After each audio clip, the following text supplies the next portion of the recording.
Welcome to the broadcast. Tonight, two very interesting actors who happen to be starring in the same film. The film is called Death and the Maiden. It stars Sigourney Weaver and Ben Kingsley. You know Sigourney Weaver because of Aliens and other films, including Working Girl. You know Ben Kingsley because he won a number of honors for his performance in Gandhi. We begin with Sigourney Weaver. Welcome. Thank you. It's great to see you here. Great to see you. New York is home for you. It is. Why New York rather than California, since you're in the business you're in? I guess because in New York there's so much going on, you can't believe that what you're doing is particularly important. Yeah. So I find that reassuring.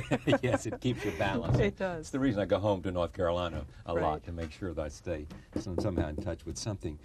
Tell me how you choose a role and how this particular role, in a sense, met that standard and provided some interest for you.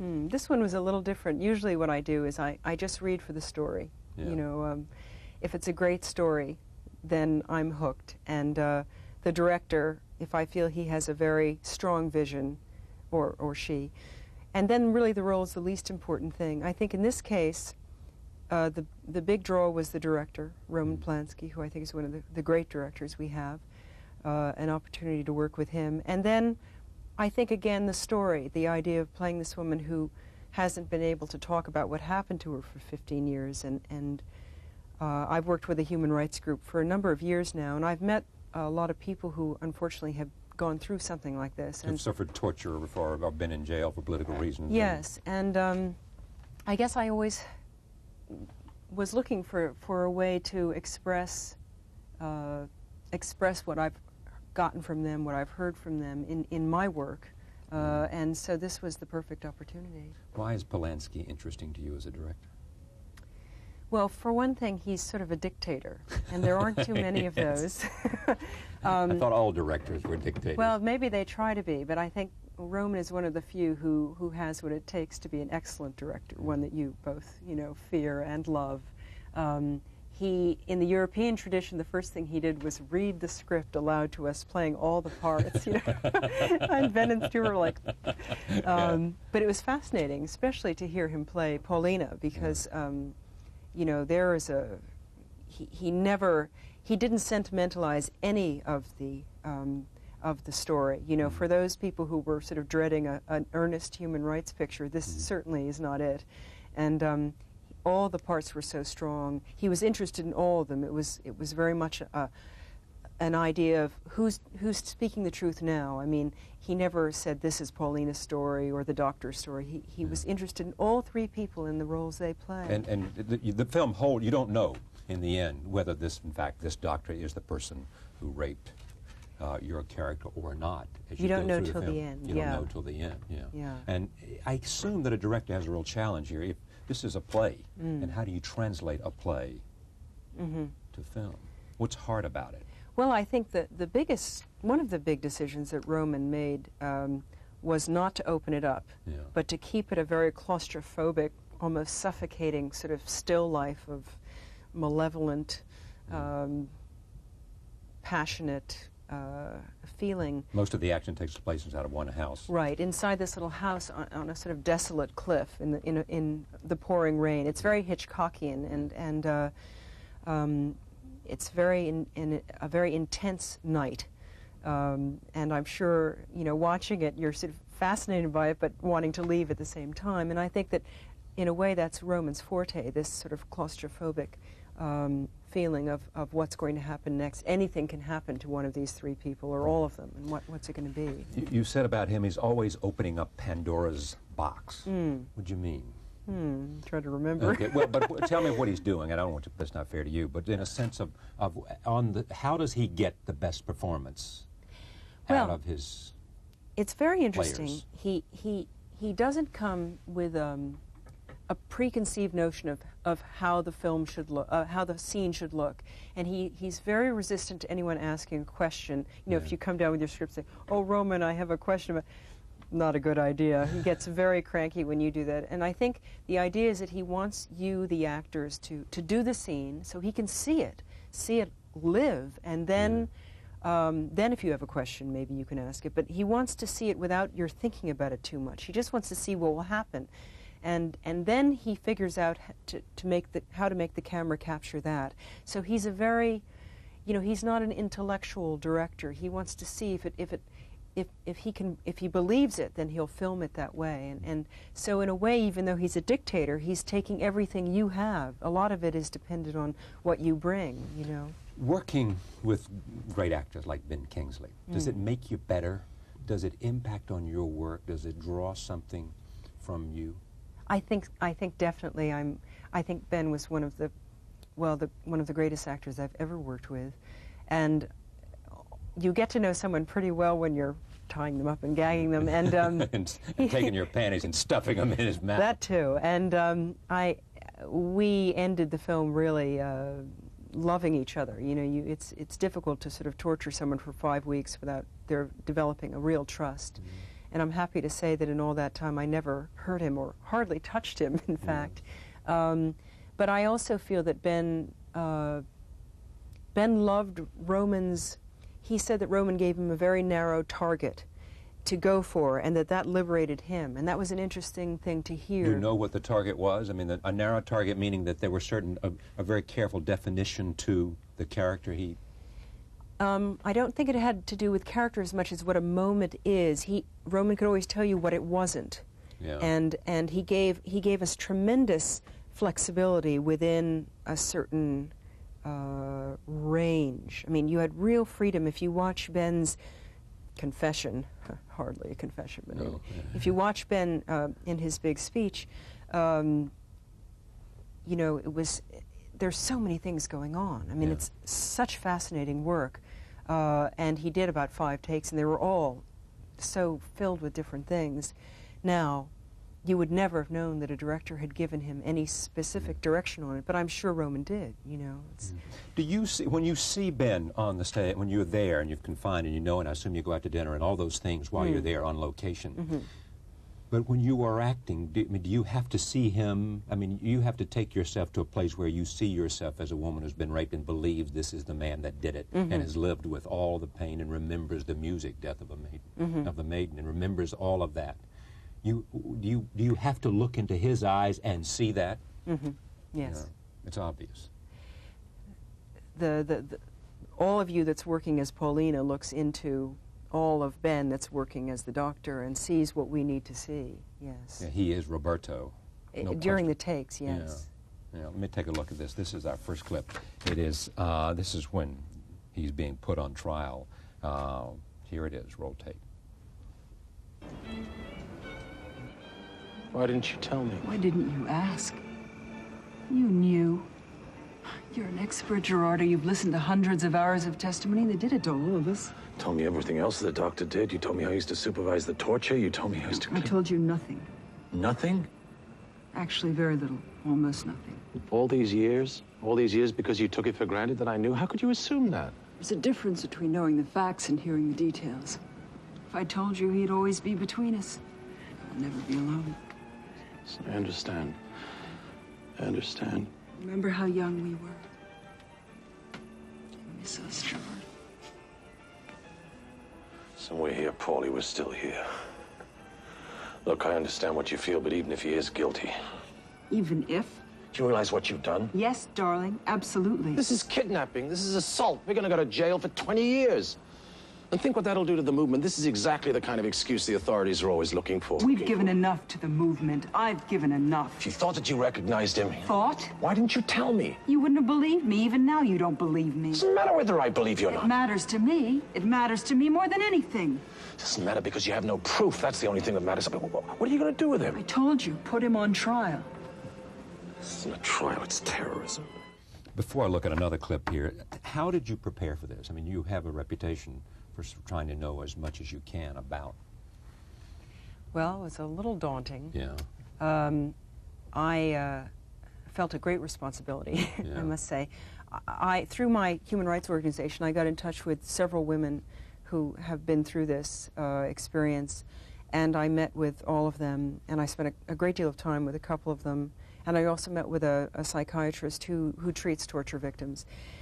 And the good thing about all of this, these people who were very generous to me with their personal experiences is that I got a real sense not only of what that experience was like when it happened, but the real challenge was in figuring out, well, not figuring out, but sensing what happens in the 15 years afterward when you can't express any of it, when the one person who knows about it is someone you can't talk to about it, which is your husband. The toll that takes on you, because I think that's what the night comes out of. It's that you don't want to live with that on you anymore. Yeah.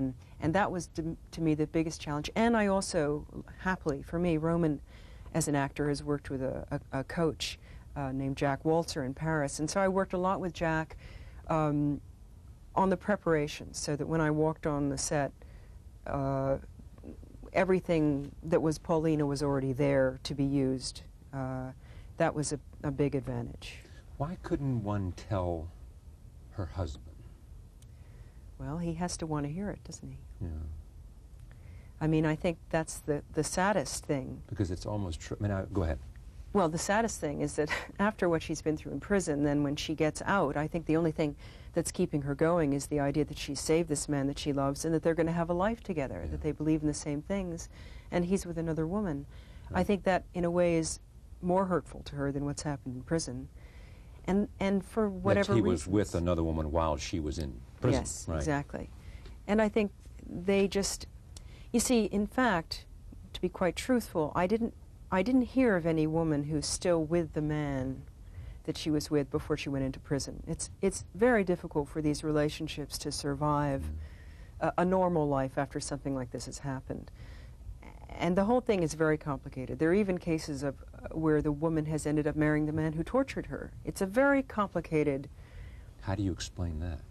I mean, it's a sort of Stockholm syndrome in some ways. Yes. Well, I think that she was finally going into therapy. I wasn't, you know, again, I just spoke to the doctor who was treating her. It's a very complicated situation. And what is it you saw as your own challenge? I mean, what is it was most important for you as an actress in this performance to bring out about this person? I mean, what should I watch this film and experience about Paulina, who has gone through this horrible thing and lives with it in her mind to this day, and all of a sudden walking into a room is the man that subjected her in her mind to everything?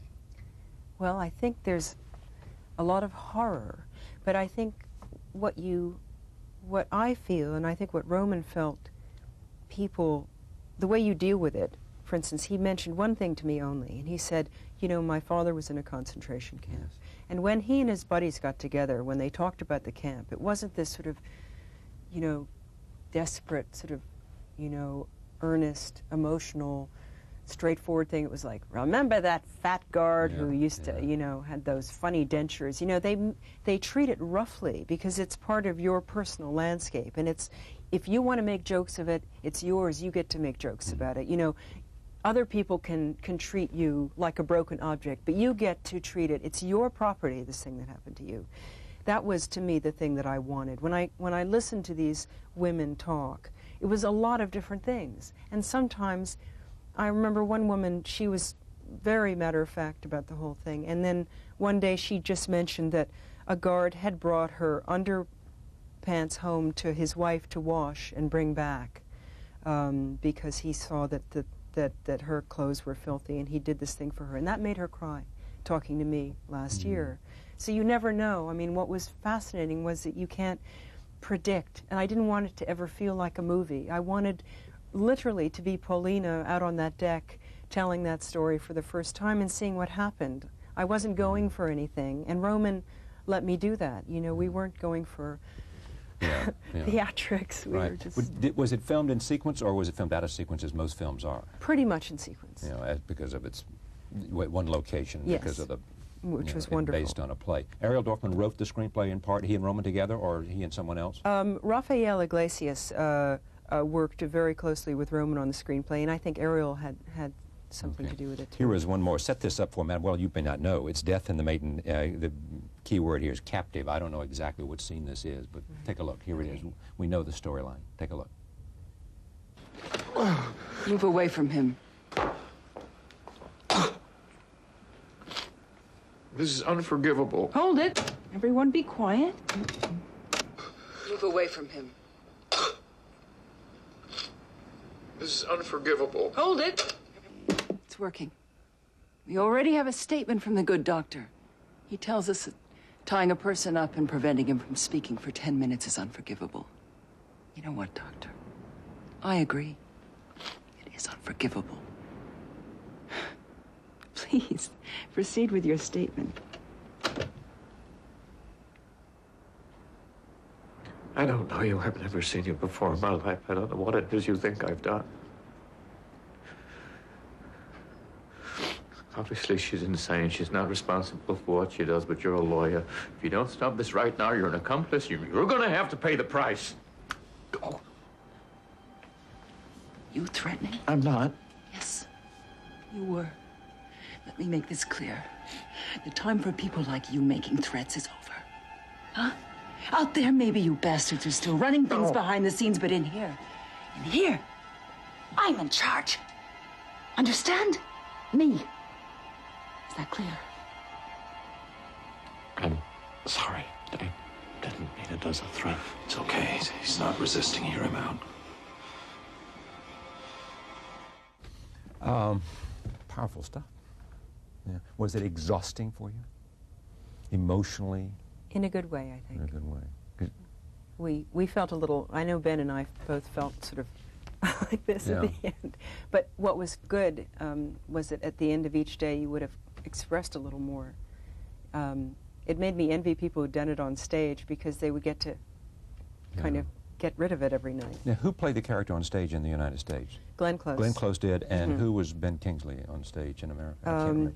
It was Gene Hackman. Well, that's right. And the other actor? Richard Dreyfuss. Richard Dreyfuss, right. Dreyfuss played the husband, and Hackman played... And the doctor. Played Gene the doctor, Hackman, right. I didn't see it. The gun, holding the gun there. There's a story also that Roman, wanted you to sort of work with someone about handling a gun so they would have the ring of authenticity. I took lessons. Or maybe it was your idea. No. In fact, it was a very good idea because I'm sure it's one of the first things Paulina did. Yeah. Because, in fact, if you're in a dictatorship for 15 years, there's a lot of unfinished business. They could come back at any moment, and I'm sure she decided she would not go back. So I think the first thing she did was really learn how to use a gun. And so I went to a very elegant firing range in Paris, and I went several times, and it was very interesting. Actually. First time you'd held a gun, or first time I'd held such a small gun. Yeah, right. I want to talk about Aliens in a minute, but Copycat has been, you've completed production on that. Yeah. Yes. And you also, the story is you also spent some time with a psychiatrist who interviewed Jeffrey Dahmer. Yes, Dr. Park Dietz. Yeah, and what did he say? And I mean, this is about a serial killer, I guess, is involved in the film. He was fascinating. We spent about 10 hours just going through every word of the script, basically to tech up my character, because I'd seen him on Court TV, and he was... Your character is?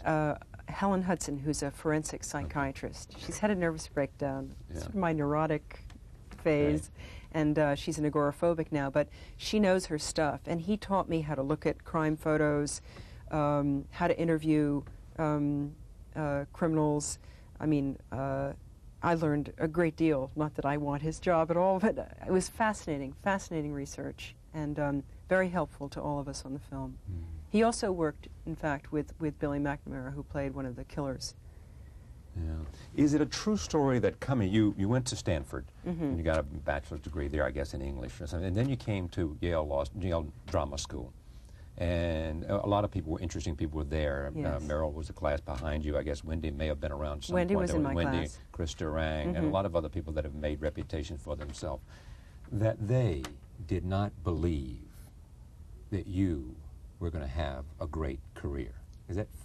Or any career whatsoever. I mean, because Gary Oldman was here the other night, and he talked about the fact that he tried to get into the Royal School of Drama, whatever it is, the classy school over the Royal Academy of Drama, something, RADA, Royal Academy of Dramatic Arts, I think it is, and they turned him down. Said, you know, I mean, it's just these stories of people who...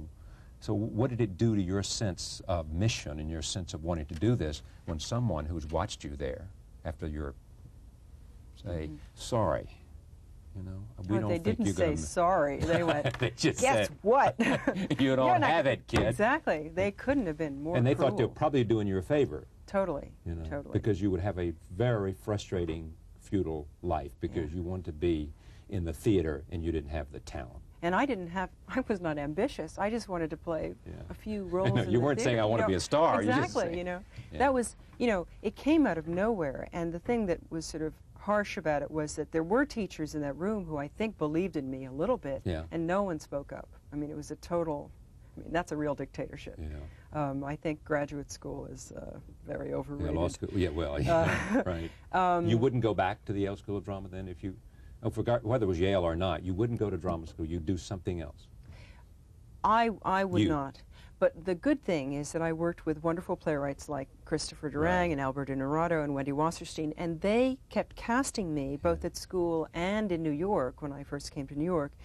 And that's eventually I sort of got the idea that maybe, you know, maybe I don't have to believe what these people said. But I know, I mean, this sounds pathetic, but my biggest mistake was in believing what those teachers said or paying attention to it. You know, I should have... But at that age, you know, you're very vulnerable, and these are people you're paying to tell you the truth. And you have some sense, look, they've seen all these people, then they know what... They must know. They must know, and then something must be wrong with me. I'm sure one of the big reasons I did this part was because I needed to prove something to myself, because I never felt they told me straight out that I could never play a big dramatic role. And so this was a challenge. This was my challenge, yeah. What was the breakthrough for you way back before? I mean, what was the first when you said to yourself, aha, they're wrong, I can do this?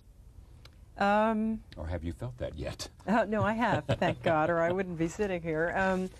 Every time I was in a comedy, I mean, I remember when I worked with Chris Durang, I played a multiple schizophrenic in one of his plays, Titanic, and I got to play 3 very different parts, and all in one night, and it was a real workout, and I had a blast. And I knew then that they may not like what I do, but I had a small gift for a certain kind of theater, and it was what I enjoyed more than anything, and I felt I would be all right. But if not for people like Chris and Wendy, I really would not be here today, because they kept you know, encouraging me. And Did people compare you with Meryl back then? No. Oh, God, no. Are you kidding? She was incredible, you know, as a student. But they were hard on her, too, actually. They didn't tell her she wouldn't make it. No, I don't think so, but I think they were hard on her in some way. You know, they were hard on everybody. This is part of their philosophy, you know, break them down. My husband went after I did. They probably told Wendy she couldn't write. Oh, I'm sure they did. They were horrible to Wendy. I remember that, yeah. Oh, really? Oh, yes. Oh, yes. The men definitely had an advantage at Yale. We got to get these guys from Yale would. down here and have Absolutely. put you and Wendy and Chris and a bunch of people who came from the Yale Drama School. Have Robert Brustein down. Robert Brustein. Well, maybe we will. We'll see. The breakthrough role, though, in terms of what brought you to public attention, was what you think in your mind? Well, I'm sure it was Ripley in Alien. It was the first, but you became a star there. I mean. Well, in fact, I mean, I didn't ever have a big part on stage. I mean, I had good parts, but I never. Trying to think. I was, you know, from total obscurity. But did you have any sense, I mean, when you first saw that, when it was proposed to you? Because it's now viewed, I think, as one of the great, over the last number of years, last 10 years, as one of that trilogy is one of the better female roles. Oh, for sure. For sure. Yeah. You know, strong, tough, independent, all those things that women want to play. Yes? Yes, absolutely. Did you recognize it instantly? Did you say, yes? What I recognized, well, when I read the script... Or did you say another sci-fi and who wants to do this? Well, the first time I read it, I went, science fiction, you know, such a snob. Yeah, but I want to do Shakespeare. Yes. And then I met Ridley Scott, and I saw the designs, Giger's designs, and I thought, whoa, I've never seen anything like this. And I thought it would be an adventure. I didn't think it would do anything for me, because, in fact, if you're told that you can't, you know, work in the theater, you know, you're certainly not going to change anybody's mind by being in a science fiction picture. So I did it just because I thought it would be interesting. I liked the character of Ripley. In fact, it's quite a small part in the first movie. It was really Jim Cameron's vision of Ripley in the second movie that I think made it into a really full Yeah. character. And when they wanted to do the second one, did you want to? I was busy working in France, and they sent me the script, and I was actually so moved that a director I'd never met would sit down and write such a great part for me, you know, in this day and age where women's parts were so hard to come by. I was so moved by that act of faith in me that I wanted to do it in the second. Yeah. And then the third? The third... which is a little different from the first two. Mm-hmm. The third, we had more problems. You know, each time you do a film in a certain series, the challenge becomes greater to find enough original elements. And I guess that was one reason why I thought it would be a good idea to die, because I felt there was only so many times you could wake up and go, oh, there's a thing loose on the ship. You and know? you could do that because you were the co-producer. You had Yes. some power from 20th Century. A little bit. A little bit. Yeah. But didn't you involved in hiring David Fincherly as a... They actually talked to me about it. Yeah. It was Fox found him, and then everyone met him, and I think I was the last person to meet him, and I was a little nervous because we'd had another director who sort of had Ripley lying in a coma for 45 minutes in his script, and I thought, you know, I'd like to find someone who's going to make use of me. You know, I don't want to be working on a picture for 6 months, you know, comatose. And I liked Fincher right away. I thought he was great. Yeah. And I remember saying to him, so how do you see the character of Ripley? And he said, bald. Yeah. And you said, I like that. Yeah. Yeah. Yeah.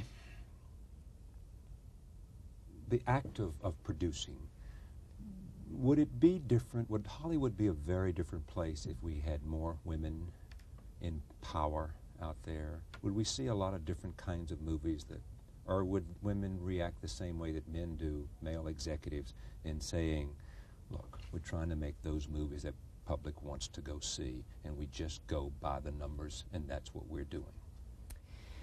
I don't think sex really has a lot to do with it. I I mean, think Sherry Lansing is at Paramount. right, and I also think that sometimes women make very sort of macho choices. Yes. You know, but I think that what has saved Hollywood, what has saved a lot of our careers, is the fact that the independent companies have had a boom in the last few years, getting a lot of reaction from very interesting movies, like this movie that's out, Heavenly Creatures. Sure. You know, it's a Or startling you could even go back and look film. at Crying Game and some Absolutely. other things like that. And That's what has kept the business stimulated. That's what I think is keeping everybody on their toes artistically and giving everybody hope that there's a kind of width and breadth in our industry for all kinds of different stories. I don't think it has anything to do with sex or power. It has to do with someone coming in who doesn't care as much, who doesn't care about the box office. has anyone come out there with real power and said to you, Sigourney, what do you want to do? Just tell us the kind of movie you'd like to make, and we'll put it together with a great director and a great screenwriter. I mean, what kind of part? Here you've been nominated 3 times for Working Girl, Gorillas in the Mist, and Aliens. You know, you clearly have box office. Tell us what you'd like to do. Well, I think people have said that to me. Dear Mr. Rose, you're a little naive. It makes me very nervous for people to go at it that way, because I'm not interested in things that are built around me. Yeah. Out of fear or out of you? I just don't think they make good stories. I think it's a kind of backward way to do it. Yeah. If that's just me. Right. I have my own production company with Fox, and one of the things we've done in the last year is set up a deal with New Dramatists, which is a group of 35 playwrights that are always changing. And because they never have any money, we wanted to put money in the pockets of playwrights and get in return first drafts of sort of screenplays of their dreams. And the idea was to bring new voices, new forms, a whole new way of looking at film, you know, because the whole film is just breaking down and coming right back up again. I mean, a lot is happening. And I think I want the studios to have access to that energy. So as a producer, that's really where I come from. Whereas the idea of creating something, there is one project I'd love to do, which is Yukio Mishima's Black Lizard. I've owned it for several years, and it's a great Japanese It playwright. is, and we saw it on stage in Japan. It's an amazing evening, and Marty Scorsese is co-producing it with me. But it's difficult to find the right person to bring this, you know, everything I want to do personally is so ambitious that, you know, and I want to do it all myself, and I have to find it. Paul Schrader is obsessed by Yukio Mishima. Yes, You know, yes. I well, think he made a film that was he based did. on his life or did something. The Year of Living Dangerously is your favorite film? Or is well, it the this top? one is pretty, yeah, but it was the most amazing experience, and the film in which I fell in love with film, if I can say it that way. Well, Peter did you- Weir Yeah. taught me how to enjoy making a film, you know. What did he teach you? I mean, how do you teach someone to enjoy making a film? Well, he very crankily said to me in one of the first weeks, he said, I had no idea you were so inexperienced. And I'd just been fired by Nicol Williamson from the Scottish play. And that's always a sort of devastating experience when you're fired. Fired at what level? After rehearsals began? After rehearsals, mainly because I wouldn't do syllable for syllable his line readings. And then I was replaced, and she was fired. They called it Queen for a Day around New York. Anyway, so I was like already a little nervous. And then Peter would take me out to dinner, and we'd talk about film, and he'd talk to me about what my strengths were in film, and I didn't really realize I had any, what I didn't need to work on. And he in my scenes with Mel, I was able just to be, which I'd never understood before. It's a pretty simple thing, actually, and not that hard to do, just to be there. Yeah. And, It's almost like in sports they have a phrase that they'll use whether playing tennis or golf, trust your stroke. You know, I mean, just don't impede what you naturally do. Yeah, get out of your own way. Exactly. Yeah, and that's part of what he taught you. There's Yes. certain things you have that are natural assets or that you have learned. They're learned assets, Right. but you've got them and don't let, you know, don't worry about them. Yes. Yeah. What else have you learned, and who else has had an influence? I've worked with a lot of really good directors, And you come away each time, in a sense. knowing a little more. And actually, the longer I work, the less, you know, it's great to be an English major, but it's not really great if you're going to be an actor, because you can't really act from here, Yeah. I think. I mean, this is my opinion. You act You have from- to, you know, sort of act from your stomach, as it Yeah. were. Did they teach that at the Yale Drama School? They didn't teach me anything at the drama school. God. Sorry. They'll never invite me up there. Right. Yeah. A few nice movements, actually, but in movement class. And how do you learn that? How do you learn? The acting from here. I mean, how to trust and to find it inside of you. I think Strasberg said it took 20 years to become an actor. I think that's about right. Yeah. I've been an actor about 20 years. There's some people like Meryl who are just, I think, Born? yeah. You really do. Yeah. But I've always been a real slowpoke. And And there's never been competition between, I mean, between the two of you, in a sense. no, we even had the same agent for a long time. I used to... Sam Cohn or Sam right. Cohn. And I used to envy Meryl's opportunities, but I never envied her talent because I wouldn't want to Well do what said. she does. You know Yeah. what I mean? But Yeah. I wanted to have a chance to do what I did in my own way. And in a way, Meryl made it easier for us because she was always ahead of everybody.